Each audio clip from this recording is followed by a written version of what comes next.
Hi guys, welcome back to my YouTube channel. Today I'm gonna be looking at liquidity ratios. So what do I mean when I talk about liquidity ratios?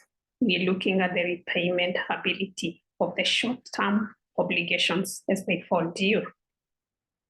We will be going through all the liquidity ratios that the investors will look at before they invest their money in an organization. I know you've been to the bank asking for a loan, some of us. Then maybe probably the bank tells you you don't qualify. What does the bank really look at? They look at how liquid you are. Do you have the ability to repay back the money that they give you? Because no one wants to give out money. Then you lose both the principal amount and the interest. So the bank is interested in getting back the money plus the returns. So without much further ado, let's now start getting to know more about liquidity ratio.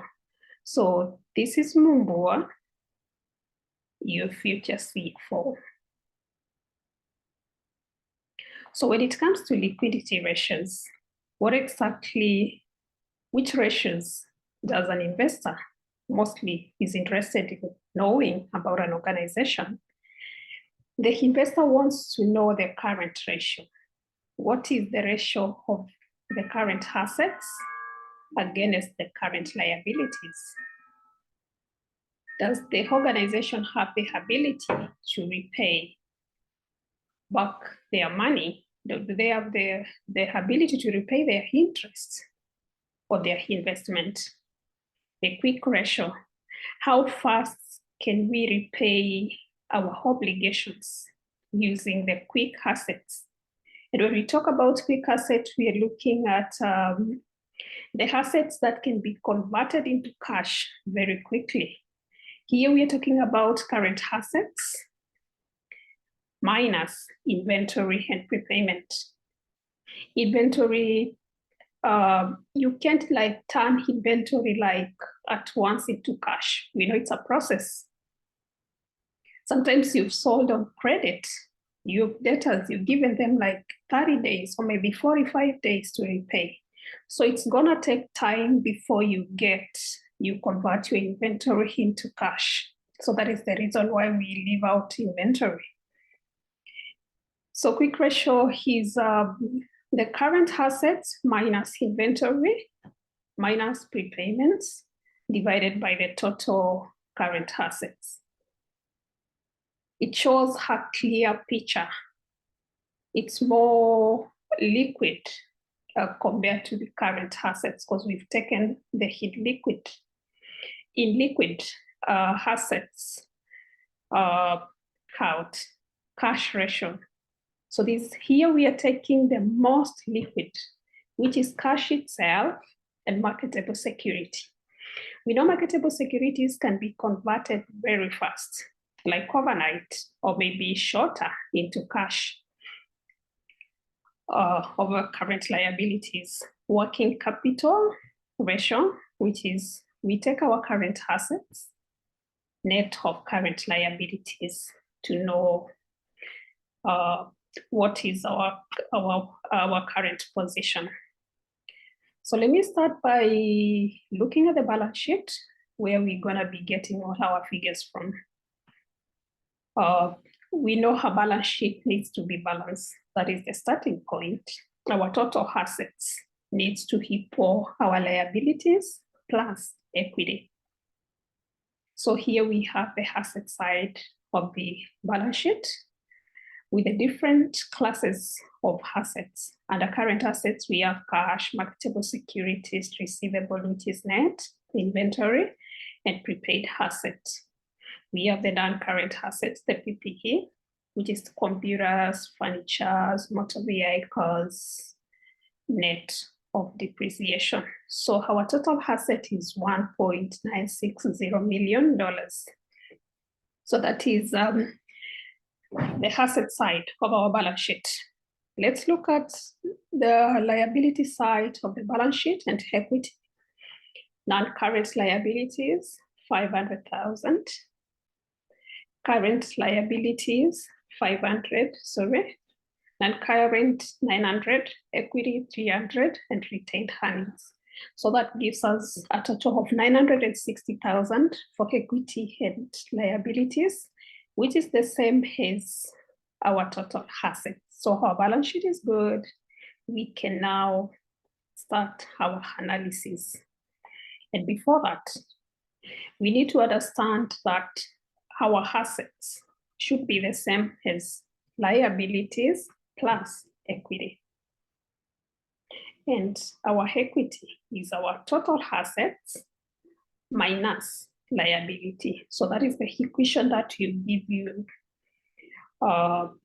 your assets. Like if you're working backwards, if you want to know your total assets should be equal to your total liabilities and your equity. Your equity is your total assets minus liability, which needs to be balanced on both sides. The asset side needs to be balanced with the liability and equity side of your balance sheet. And that is the reason why we call it a balance sheet, because it needs to be balanced on both sides. So let's jump over now to the calculation itself of the different ratios.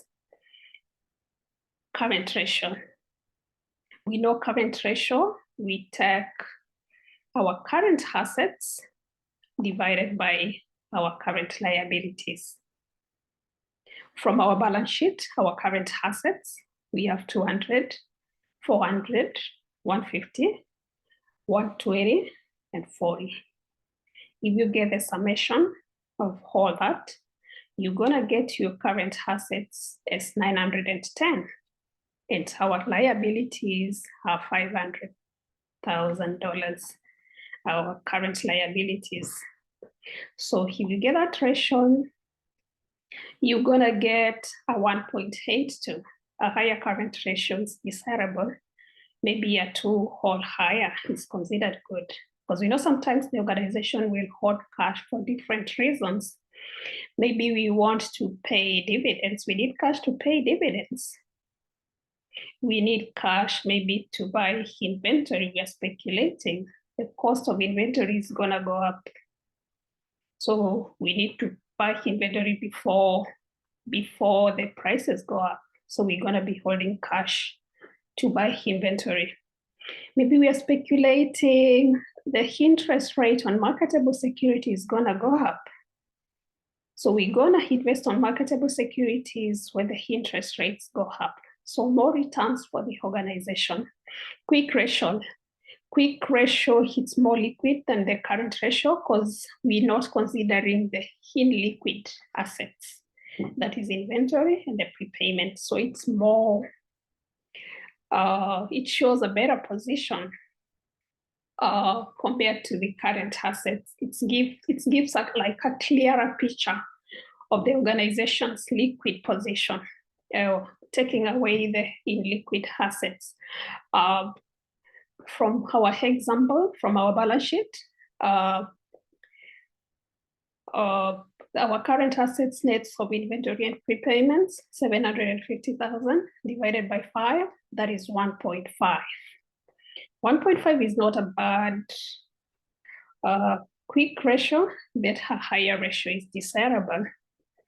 It shows a clearer picture, of the organization liquid position, ability to repay the short-term obligations as they fall due. Current ratio, the cash ratio. Here we are looking at what we consider as cash. The cash itself and the marketable security. This is giving us 1.2 as our cash ratio. This is good, but a higher ratio is desirable.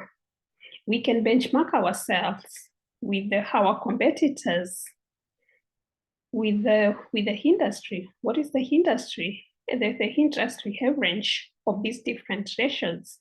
then we'll be able to know as an organization how we're doing in general. Working capital, this is the difference between our current assets and our current liabilities. So if we were to pay all our current liabilities with our current assets, how much will we be left with? In this case, we'll be left with $410,000. Other liquidity ratios that they're also meaningful is days in sales receivable. How long does it take for the organization to receive receivables? Once we've sold on credit, how many days does it take us to get this money back? Because we know this is very important for our liquidity. We need the money for the from debtors to improve on our liquidity. The shorter it takes, the better for the organization. Most cases you find that the days in receivable range between 30 and 60. But the shorter the period, the better for the organization. Days in inventory, how fast are we able to turn over our inventory? How fast are we able to sell our inventory? Then we receive cash from inventory. So this is COG, cost of goods sold, over average inventory. Then whatever ratio that we get, if you also know the number of days, you get 365 days in a year divided by days in inventory. You'll be able to know how many days it takes to turn over our inventory. The more times you're able to turn over our inventory, the better for the organization. The more sales we're generating, the more returns we're getting to maximize the shareholders' equity. I know you've seen a discount. Maybe you've gotten an invoice from a customer, maybe an invoice from a creditor, and you've seen maybe 2 net 30, 45. What does it really mean? It means that if you pay your outstanding within 30 days, you pay less 2%.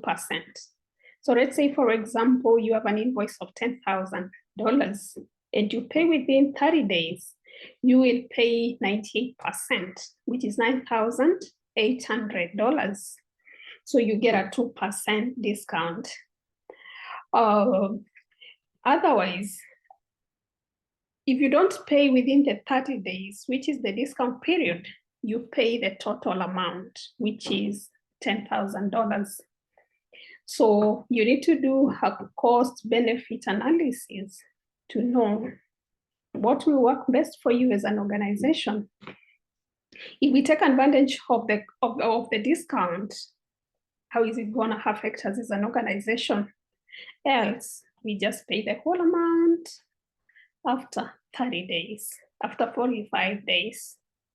So guys, those are our liquidity ratios. I hope you've learned something new from this video. Kindly, if you would like to get notification of future videos, please subscribe to my channel, like, comment, and share. Tell me what you would like to hear me talk about in my future video. Which topic would you like me to give you an insight into? So thank you for watching. Thank you for staying with me all the way to the end. Watch out for my next video. Thank you, guys.